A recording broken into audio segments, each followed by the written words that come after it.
Gold hit a 6-year high amid a sell-off in global equities, driven by the re-escalation in trade tensions between the US and China. The precious metal has rallied by about 15% so far this year, with gains accelerating after US President Donald Trump announced fresh tariffs on Chinese goods last week. So will the equity sell-off continue, or is this a speed bump before fresh record highs continue once again? Joining me to discuss is Chris Watling, CEO at Longview Economics. Chris, good to see you. Hi. So, sort of starting with the trade war, I mean, how do you kind of try to decipher how much of that is going to drive price action? Because we know both sides are notoriously unpredictable.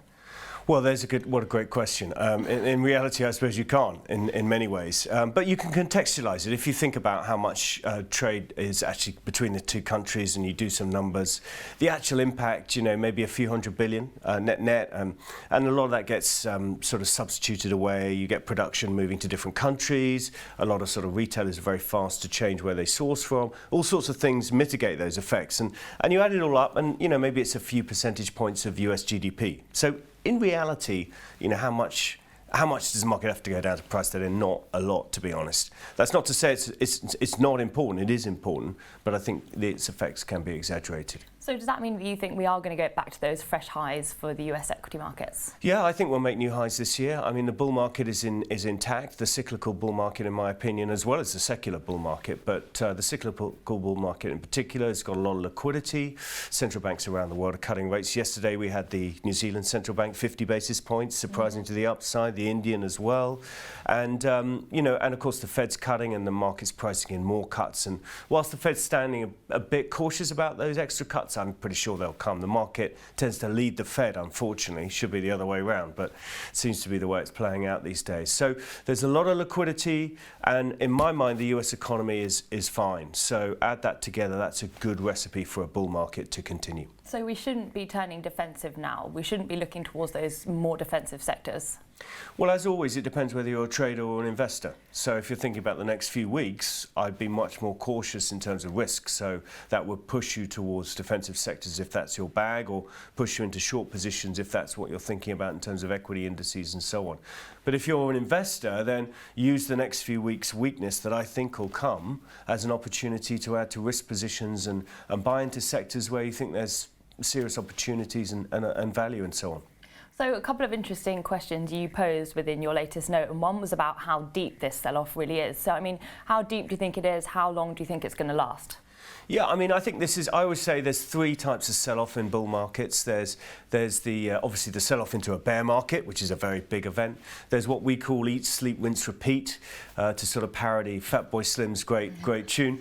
That every sort of 3 years you get very big sell-offs. It doesn't break the bull market, but they can be 15 to 20% on the S&P, a bit like the back end of last year in 15, 16. And then there's the third type. Every year you get the minor pullbacks, and that is what I think we're in at the moment. And it's really just a positioning reshuffle. Market participants just got a little bit too greedy coming into this phase on a short-term basis, and we've got to wash out that positioning and reset. So I think a number of weeks, and 2750, 2700 on the S&P, that sort of level I would guess. I mean, it's very difficult to be precise, but that sort of range may well be the lows. So obviously the initial selling last week was actually spurred by the Fed. I mean, were you surprised by what we saw from the Fed and indeed Mr. Powell in the press conference afterwards? Do you think the market overreacted? I think the market's just in a very different place from the Fed. I don't think the market overreacted. To be fair, coming into the Fed early last week, we'd had a signal from a number of our risk appetite models telling us that there's a very high probability of a sell-off coming pretty shortly, and they're pretty timely. They tend to, once that's set up, you're just looking for a bit of negative news flow. And I think that started with the Fed because, of course, the market had priced in quite a lot of cuts, and then Powell was really a bit sort of, we do one, we might do another, maybe, but we're not off on the road of doing 6 or 7. Yeah. So the market was disappointed in that respect, and of course we saw the initial reaction. But the reaction also reflects, I think, the positioning ahead of it and the fact the market was already greedy. So it's very vulnerable to any sort of sniff of bad news flow. And I think that's what we saw really with Powell, and then reinforced with Trump's tweet. So what do you think will come from the Fed when it comes to the rest of the year? Do you think we'll see further rate cuts?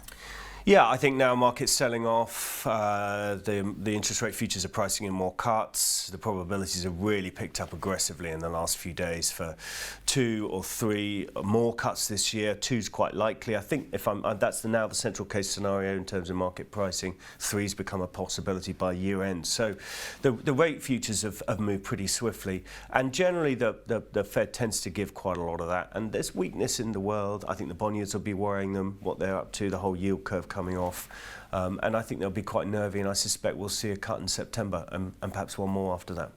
So we've been seeing a lot of flows into safe haven assets. I mentioned gold in my introduction there. Also, interestingly, Bitcoin, whether or not you consider that to be a safe haven, the Japanese yen as well. I mean, if you continue to be bullish, do you think that's very much a short-term thing and that's likely to unwind? Bitcoin is brilliant. What people haven't noticed about Bitcoin is not a safe haven. That's a complete misnomer. I know a lot of people call it a safe haven, and I understand why they do, because it's going up whenever it's going down. Doesn't feel very safe. It doesn't feel very safe. I must send you my favourite chart of the last month or two, which is basically Bitcoin is a liquidity indicator, and it leads the stock market direction by between 1 and several weeks. So in fact, if you think back to Jan 18, if I remember rightly, you remember December 17, I'm pretty sure was when Bitcoin had that huge peak at 20,000. Yeah, it was the turn of the year. It was turn of the year, wasn't it? It peaked about 4 or 5 weeks before the stock market, then peaked on January 26th, I believe. So it was leading. It led the stock market. It's a liquidity indicator. It led it at the trough in December last year as well. So it turned just before the stock market turned. And you see, I think it's doing this again. It turned just before this little sell-off we've just had, down, and now it's turning up again. So it's telling you actually you should buy the stock market in a few weeks' time. It's a liquidity indicator. It's not a safe haven. That's much more logical because what is it? It's a speculative, highly speculative asset. Mm-hmm. So if that should tell you about the edge of liquidity. That's what I think it's doing. All right, let's talk about currencies as well. I mean, the Chinese yuan, of course, has been very much front and centre for investors this year. We've been seeing it weaken because of the PBOC. Do you think that pattern looks set to continue?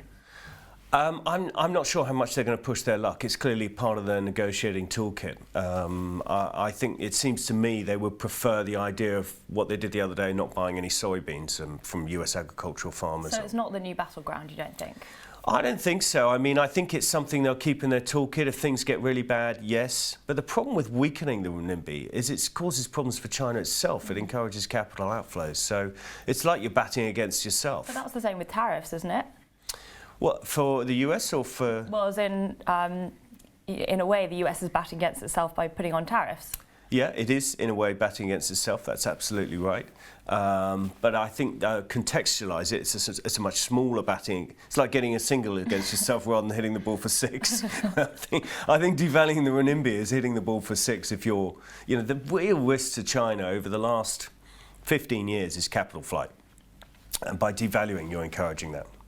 And what about the US dollar? I mean, it continues to go from strength to strength, despite clearly Mr. Trump not wanting it to do so. I mean, do you think we're likely to see further upside for the greenback? Yeah, I do. I think the dollar's in a bull market, both secular and cyclical. And, you know, these things aren't a straight line. But actually, you know, as we get late into this economic cycle, it's a bit like late 90s, you know, asset flows and money flows tend to sort of become quite defensive in the sense that they go for the S&P big cap stuff.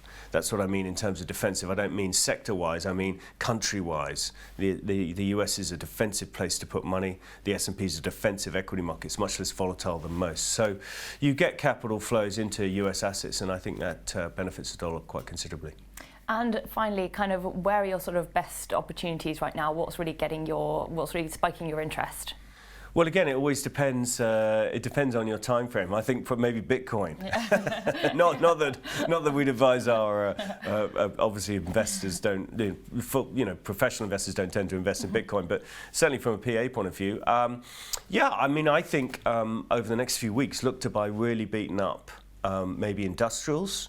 If you're feeling brave, Eurozone banks. One of the most hated sectors in the market, of course, really suffer because of bond yields move that we've seen recently. But if you look at the chart of Eurozone banks, they're essentially testing their major low from 16 and 12, which is essentially, those are basically sort of 20, 30-year lows. So we're around that level now. And if I'm right about the stock market rallying, I think they'll do quite well in the first month or two of that.